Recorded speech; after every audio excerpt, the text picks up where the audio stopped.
नमस्कार, धनश्री रेसिपी मराठीमध्ये आपणा सर्वांचं खूप खूप खूप स्वागत।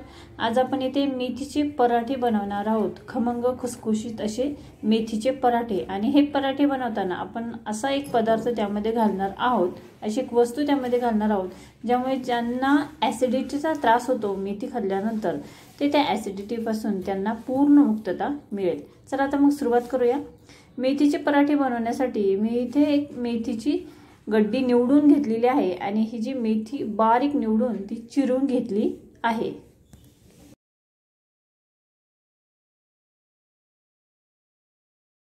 आता ही जी मेथी आहे ती आपण स्वच्छ इथे धुवून घ्यायची आहे। धुवून घेतल्यानंतर कढईमध्ये बघा आपल्याला त्याला फोडणी द्यायची आहे। म्हणजे कढईमध्ये आपण तेल टाकून त्यामध्ये जिरे आणि थोडीशी मोहरी आपण घालायची आहे। जिरे मोहरी तडतडल्यानंतर त्यामध्ये ही मेथी आपण घालून घेणार आहोत। आणि ही मेथीची जी पानं आहेत आपण बारीक केलेली ती थोडीशी आपल्याला परतवून घ्यायची आहे।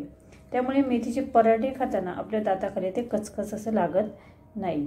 आता हे व्यवस्थित इथे परतवून झालेले आहे। आता आपण पराठ्याचं पीठ मळायला घेऊया।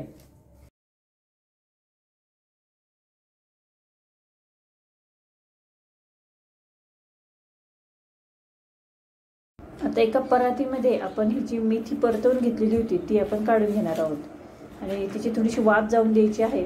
आणि वाफ गेल्यानंतर त्यामध्ये बघा अर्धा चमचा इथे मी तांदळाचं पीठ घेत आहे, तेवढाच अर्धा चमचा इथे डाळीचे पीठ घ्यायचं आहे आणि अर्धा चमचा इथे मी ज्वारीचे पीठ घेतलेलं आहे।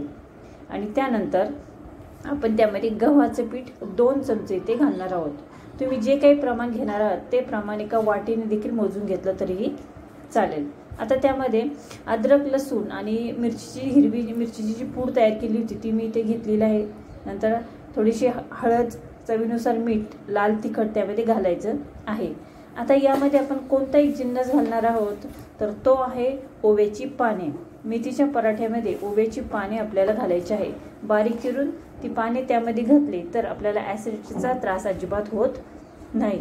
आता तेलाचं मोहन आपल्याला घालायचं आहे। गरम कडकडीत असं तेल करून त्याचं मोहन आपल्याला या पिठामध्ये घालायचं आहे आणि अगोदर ते पीठ व्यवस्थितरित्या मिक्स करून घ्यायचं आहे। त्यानंतर आता बघा या पद्धतीने आपण सर्व पीठ इथे मळून घेणार आहोत आणि साधारणतः 10 मिनिटं आपल्याला हे पीठ इथे भिजून द्यायचं आहे।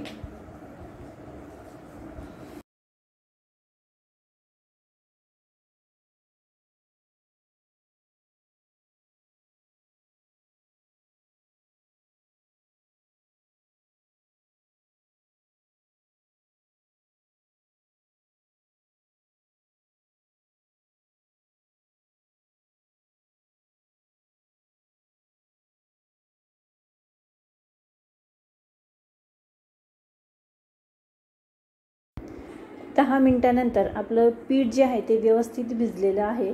आता आपण त्याचे पराठे इथे लाटणार आहोत। मी एक छोटासा उंडा आपल्या चपातीसारखा छोटा उंडा घेतला आहे आणि याचा पराठा आपण दोन्ही साईडनी व्यवस्थित असा आपल्याला लाटून घ्यायचा आहे। पराठा लाटताना दोन्ही साईडनी व्यवस्थित लाटायचा आहे आणि त्याची कडा देखील आपल्याला बारीक अशी लाटून घ्यायची आहे। बघा या पद्धतीने आपल्या इथे पराठा लाटून झालेला आहे। आता आपण तो व्यवस्थित इथे भाजून घ्यायचा आहे।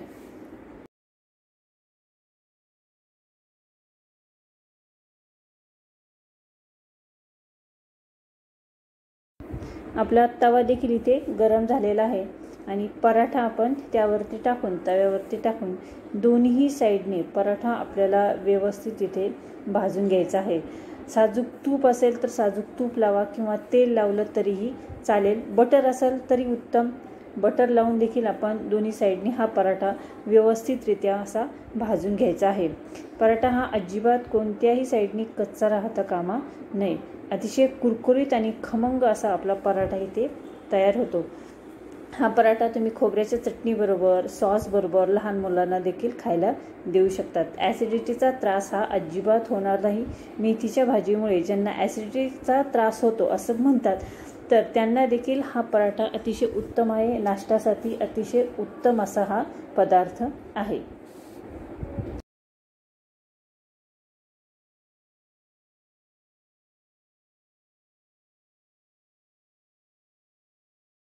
तर आजची मेथीच्या पराठ्याची रेसिपी तुम्हाला कशी वाटली कमेंट्स करून नक्की कळवा। पुन्हा भेटूया पुढच्या व्हिडिओमध्ये। नवीन रेसिपीसोबत. तोपर्यंत